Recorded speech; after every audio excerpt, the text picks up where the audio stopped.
Olá, bem-vindos a Medcel. Hoje, nessa aula, que é uma aula de resumo, nós vamos recordar os principais pontos de síncope, ok? Bom, do ponto de vista epidemiológico, 79% dos homens e 88% das mulheres têm uma síncope isolada em algum momento da vida, né? Então, pessoal, como queixa clínica, é bastante significante. Agora, a síncope tem um seguinte problema: o espectro é muito grande, né? Existem síncopes que não têm nenhum significado clínico, como a síncope vasovagal, totalmente benigna, eu vou mostrar para vocês, e síncopes que são um aviso de algo grave, representam uma bandeira vermelha, um sinal que aumenta o risco desse paciente de morrer. Então, vamos aprender, né, e relembrar nesse vídeo resumo as principais características da avaliação da síncope, ok? Então, para começar, vale a pena lembrar a diferença de síncope e perda de consciência. Um paciente, nós dizemos que perdeu a consciência quando ele desmaia e demora alguns minutos para voltar ao nível de consciência. A síncope não. O paciente desmaia e rapidamente ele recupera os sentidos. Vamos agora passar por várias classificações das causas de síncope. E a gente começa falando da síncope benigna, que é por desautonomia ou neuromediada, aonde se encontra o reflexo vasovagal, a síncope situacional e a hipotensão ortostática. Então, pessoal, quando a gente falou naquele primeiro slide que muita gente, algum momento na vida, teve síncope, maioria dos casos é uma síncope benigna, desautonômica, neuromediada. Por quê? Foi vasovagal. Então a pessoa sentiu dor, sentiu calor, caiu a pressão arterial, ela estava muito tempo de pé, num lugar quente, foi situacional, tosse, ou força abdominal para urinar, ou hipotensão ortostática. Essas são causas benignas. Mas aqui a gente já vê algumas causas potencialmente fatais. Então, por exemplo, dentro do capítulo das arritmias cardíacas, todas essas doenças podem dar síncope. E quando dão, é uma bandeira vermelha, é um sinal de gravidade. Então, doença do nó sinusal, bloqueios AV, taquicardias, claro, principalmente uma taquicardia ventricular sustentada, QT longo, né, o intervalo QT corrigido acima de 460 milissegundos, QT curto, síndrome de Brugada, uma doença genética, alteração dos canais de sódio, né, e disfunção de marca-passo no paciente que use marca-passo. Bom, doenças cardíacas estruturais. Pessoal, se o seu paciente, ou o paciente da questão que você está avaliando, já teve infarto, ou tem miocardiopatia obstrutiva, ou tem até insuficiência cardíaca, doença valvar ter sincopado é sempre um critério de pior prognóstico. Doenças cerebrovasculares. Esse paciente também por aterosclerose ou outras doenças no sistema vértebro-basilar, no sistema carotídeo, todas essas são causas perigosas de síncope. Alterações do sistema nervoso central, claro, né? HSA, hemorragia subaracnoide, hidrocefalia, todas elas podem cursar como síncope. Distúrbios metabólicos e endocrinológicos, chamando a atenção da hipoglicemia, né? A hipoglicemia sintomática, o paciente se apresenta como síncope, tanto que está no pronto-socorro, chegou um paciente com alteração do nível de consciência, destro ou a glicemia capilar é considerado sinal vital. Eu tenho que saber o destro do paciente que chega desmaiado. Até doenças psiquiátricas como a síndrome conversiva ou até um ataque de pânico. Esse gráfico é muito interessante. Ele é a curva de Kaplan-Meier, né? Mostrando a probabilidade de sobrevida dos diferentes tipos de síncope. Então, olha que interessante. Esse paciente na linha preta, que é a linha mais alta daqui, olha, é o paciente que não tem síncope, ok? E todas essas são outras causas de síncope. Amarelo é a vasovagal e vermelho é a cardíaca. Qual é a conclusão desse gráfico?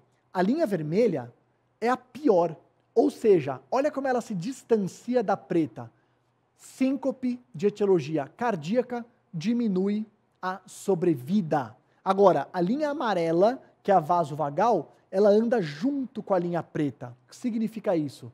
Síncope neuromediada, síncope vasovagal é benigna, não diminui sobrevida. Esse gráfico prova aquilo que a gente falou, perfeito? Bom, como é que eu devo proceder à avaliação do meu paciente? Claro, na anamnese, chama a atenção da periodicidade, atividades relacionadas, qual a postura que o paciente estava quando veio a síncope, fatores desencadeantes, sinais premonitórios, quanto tempo demorou para se recuperar, quanto foi a duração da síncope, semelhança entre os quadros, presença de movimento tônico-clônico. Detalhe, a síncope vasovagal pode dar movimento tônico-clônico. Existe uma síncope vasovagal chamada síncope vasovagal convulsiva, porque a hora que cai a pressão arterial ou baixa a frequência cardíaca, falta sangue em neurônios inibitórios que inibem neurônios excitatórios. Então o paciente tem a vasovagal e tem movimento tônico-clônico. A diferença é que a vasovagal, ele caiu no chão e deitou, passa na hora o movimento tônico-clônico, ele acorda. Não tem pós-comicial. Totalmente diferente da epilepsia, que traz o pós-comicial, tá? Se tem sinais de síndrome vestibular periférica, então a avaliação do paciente. Claro que ainda nessa investigação da causa de síncope, tem anemia, desidratação, sopros carotídeos, alteração de palpação da tireoide, alteração de sopros em outros territórios vasculares, como o subclávio, avaliação da pressão arterial. Então, quando você estiver fazendo a consulta de um paciente com síncope, é fundamental pedir a pressão deitada, sentado e em pé. E é caracterizado como hipotensão ortostático quando cai acima de 30 milímetros de mercúrio, 1 a 2 minutos de ortostatismo, ok? Muito bom, pessoal. Eletrocardiograma. Eletrocardiograma pode nos ajudar, revelando algumas dicas de alterações cardíacas que cursam como síncope. Hipertrofia, alterações isquêmicas, arritmias, bloqueios, alteração do intervalo QT e pré-excitação. Lembrar da síndrome de Wolff-Parkinson-White. Ecocardiograma, dependendo da nossa suspeita, lembrar aqui da estenose aórtica. Estenose aórtica é das tríades sintomáticas síncope, então extremamente perigosa.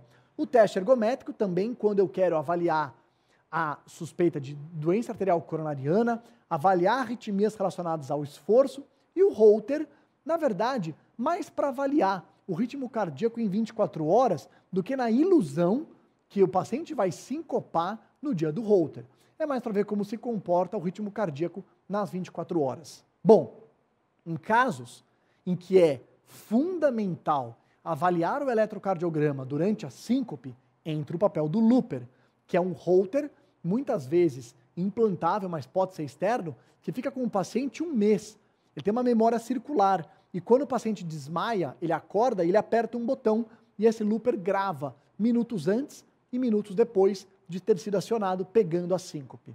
Eletrocardiograma de alta resolução, que ajuda a ver pós-potenciais tardios, fibrose miocárdica, é uma estratificação de risco que a gente pode fazer na suspeita de síncopes perigosas, e até o estudo eletrofisiológico, induzindo arritmias graves. Bom, existe um trabalho que ajudou a correlacionar alguns desses elementos com o risco desse paciente. É o chamado WESIL Risk Score. Então, pessoal, ele avalia quais elementos? Idade, história de cardiopatia, síncope sem sintomas premonitórios e o eletroalterado. Quanto mais risco a pessoa tiver, maior a mortalidade, sendo que quando ele tem os 4 elementos juntos, são os casos mais graves. Então esse é o WESIL Risk Score. E agora vamos voltar para a nossa síncope campeã, a mais prevalente, a síncope vasovagal. Ela é neuromediada, vai acontecer em vários tipos de situações e gatilhos diferentes. É aquela síncope que acontece quando alguém vê sangue, se machuca, tem uma dor intensa, está de pé muito tempo e aí a pressão começa a cair, né? No calor. Então a síncope vasovagal, né? Bom, além da síncope vasovagal, a gente vai ver também o critério da hipersensibilidade do seio carotídeo, que pode ser uma coisa interessante, e a síncope situacional. Acontece com tosse, micção e assim por diante. Por que o paciente desmaia na síncope vasovagal? Porque ele faz bradicardia e faz hipotensão. Isso pode vir junto ou separado. Então, existe uma resposta que é só hipotensora, existe uma resposta que é só bradicardizante e existem respostas mistas, ok? Bom, a hipersensibilidade do seio carotídeo também, a gente testa ela num exame, idealmente no tilt test, e quando a gente faz a massagem de seio carotídeo, pode existir uma resposta cardioinibitória com pausas importantes, acima de 3 segundos, mais de 3 segundos de assistolia. E pode ter uma resposta também vasopressórica, com a queda de pressão arterial acima de 50 milímetros de mercúrio. E esse seria um gráfico de um tilt test. Um paciente fica o primeiro momento em decúbito dorsal, aí ele tem uma inclinação da prancha e vai sendo acompanhada a frequência cardíaca e a pressão arterial. A explicação detalhada do tilt e as diferentes situações está no vídeo longo da aula de vocês, ok? De síncope. Tratamento. Bom, já que síncope vasovagal é a mais frequente, é a mais prevalente, como é que ela deve ser tratada? Primeiro, tratamento não farmacológico. É importante o paciente identificar qual é o gatilho dele. É dor? É desidratação? É calor? É ficar muito tempo parado? Né? É uma situação psicológica de estresse? O uso de meia elástica ajuda muito? A ingestão de mais água durante o dia ajuda muito? Evitar o jejum prolongado, por quê? O jejum, né? Na verdade, o nosso estômago é uma víscera oca. Quando a gente está em jejum, ele fica contraindo vazio, que dá aquele borborigma. E ele contraindo vazio estimula o 10º par craniano, que é o nervo vago. Então, por isso que o estômago vazio predispõe a vasovagal. E quando a gente come alguma coisa, pode ser qualquer coisa, ela para no estômago e o estômago para de contrair vazio, melhora na hora o reflexo vasovagal.